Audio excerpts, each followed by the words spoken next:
आइए, आपका स्वागत है हमारे प्रिय YouTube चैनल पे। जन्माष्टमी का मौका है और श्री कृष्ण से जुड़ी कथाएं और उनके किस्से बहुत तेजी से फैल रहे हैं। लोग कृष्ण को जानते तो हैं, लेकिन क्या पहचानते भी हैं? क्या आप जानते हैं कि कृष्ण ने अपना वचन तोड़ा था या अपनी सेना के खिलाफ गए थे?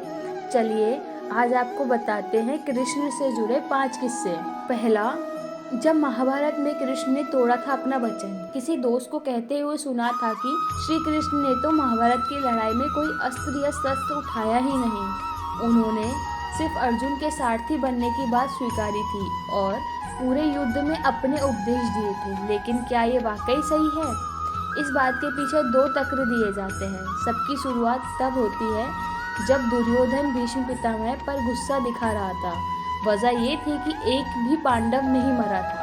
अब भीष्म ने दुर्योधन को क्या उत्तर दिया, इसके बारे में भी 2 कहानियां हैं। पहली कहानी के मुताबिक भीष्म गुस्सा होकर दुर्योधन को मंत्र पढ़कर 5 सोने के तीर देते हैं और कहते हैं कि उन्हीं से कल पांडवों का अंत होगा। इस पर दुर्योधन तीर अपने पास रख लेते हैं। जब श्री कृष्ण को ये पता चलता है तो वे अर्जुन को दुर्योधन के पास भेजते हैं। कथाओं में ये किस्सा मशहूर है कि अर्जुन ने दुर्योधन की जान बचाई थी और दुर्योधन ने अर्जुन को वचन दिया था कि वो उससे कुछ भी मांग सकता है। इसी में कृष्ण अर्जुन को दुर्योधन के 5 सोने के तीर मांगने को कहता है और दुर्योधन दे देता है। भीष्म पितामह इस बात से खफा हो जाते हैं और अर्जुन को मारने के लिए युद्ध करते हैं। भीष्म के आगे अर्जुन टिक नहीं पाते और गिर जाते हैं। उस समय श्री कृष्ण रथ का टूटा हुआ पहिया उठाकर भीष्म को मारने के लिए आगे बढ़ते हैं। हालांकि अर्जुन उन्हें रोक लेता है और बाद में भीष्म रथ से गिरकर तीरों पर गिर जाते हैं, लेकिन फिर भी कृष्ण हथियार उठा लेते हैं। दूसरी कहानी में किस्सा वही है, लेकिन भीष्म दुर्योधन से वादा करते हैं कि वो द्रौपदी को विधवा बना देंगे 5 पांडवों को मारकर। जब कृष्ण को इस बात का पता चलता है तो वो द्रौपदी को भीष्म के पैर छूने के लिए कहते हैं, बिना ये बताए कि वो कौन है। द्रौपदी ऐसा करती है और भीष्म उसे सदा सुहागन और लंबी आयु का आशीर्वाद देते हैं। जब उन्हें सच का पता चलता है तो वो कृष्ण से खफा हो जाते हैं। उस समय कृष्ण कहते हैं कि आपका वचन मेरी वजह से टूटा तो मेरा वचन भी आपकी वजह से टूटेगा, और इसके बाद ही अर्जुन को बचाने के लिए वो रथ का पहिया उठाते हैं। दूसरा, श्राप के कारण हुई थी कृष्ण की मृत्यु। महाभारत की लड़ाई में गांधारी के 100 पुत्रों की मृत्यु हो गई थी। जब श्री कृष्ण गांधारी के पास पहुंचे तो दुखी गांधारी ने उन्हें श्राप दिया कि 36 सालों में वो मारे जाएंगे और उन्हीं के साथ यदुवंश का विनाश हो जाएगा। श्री कृष्ण जानते थे कि यदुवंश अब लोभ और मोह में आ गया है, इसलिए उन्होंने सिर्फ तथास्तु कहा। दूसरा श्राप मिला था ऋषि दुर्वासा से। दुर्वासा ऋषि ने अपने कृष्ण को अपने पूरे शरीर में खील लगाने को कहा था। कृष्ण ने ऐसा ही किया, सिर्फ अपने पैरों को छोड़ दिया। इससे खफा होकर दुर्वासा ने श्राप दिया कि कृष्ण अपने पैर की वजह से मरेंगे।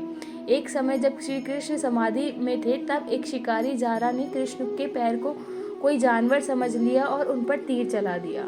तीसरा, कृष्ण की 16,108 रानियां। ये सभी को पता था कि कृष्ण की 16,108 रानियां थी और 80 बच्चे, लेकिन कृष्ण की सिर्फ 8 पटरानियां क्यों थी?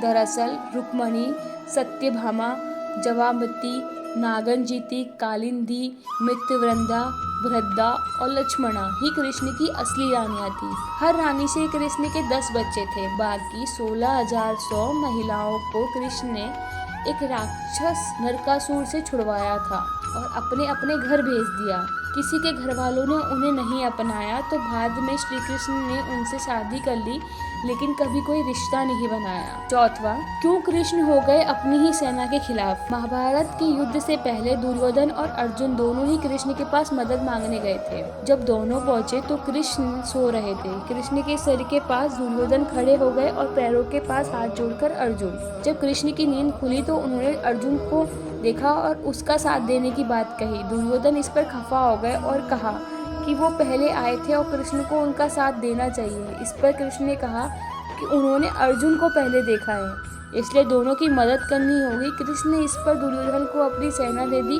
और अर्जुन के सारथी बन गए। पांचवा, आज हम आपको भगवान कृष्ण के ऐसे मंदिर के बारे में बताएंगे जो देश दुनिया में काफ़ी प्रसिद्ध है। इस मंदिर में लगातार भगवान के दर्शन नहीं होते हैं। थोड़ी थोड़ी देर के अंतराल में पर्दा लगा दिया जाता है। आइए जानते हैं भगवान कृष्ण के इस पावन मंदिर के बारे में। वृंदावन में भगवान कृष्ण और राधा रानी के एकाकार रूप का प्रसिद्ध मंदिर है, जिसे बांके बिहारी जी के मंदिर के नाम से जाना जाता है। इस पावन मंदिर में काफी संख्या में देश विदेश से भक्त दर्शन करने आते हैं। धार्मिक मान्यताओं के अनुसार बांके बिहारी की प्रतिमा को बनाया नहीं गया है।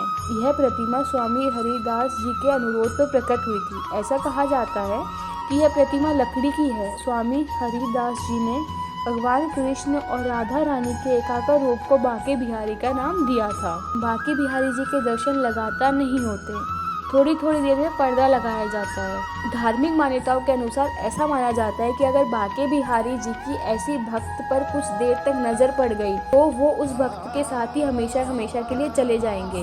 बांके बिहारी जी किसी भक्त के साथ चले ना जाए, इसलिए किसी भी भक्त को लगातार दर्शन करने नहीं दिए जाते हैं। थोड़ी थोड़ी देर में पर्दा लगा दिया जाता है। इसके पीछे कथा भी प्रचलित है। इस कथा के अनुसार एक बार बांके बिहारी अपने किसी भक्त के साथ चले गए थे और इस मंदिर से प्रतिमा गायब हो गई थी। धार्मिक कथाओं के अनुसार बांके बिहारी जी की प्रतिमा यहाँ से गायब होने के बाद यहाँ के पुजारियों ने भगवान से काफ़ी प्रार्थना की, जिसके बाद बांके बिहारी जी की प्रतिमा इस मंदिर पर पुनः स्थापित हुई।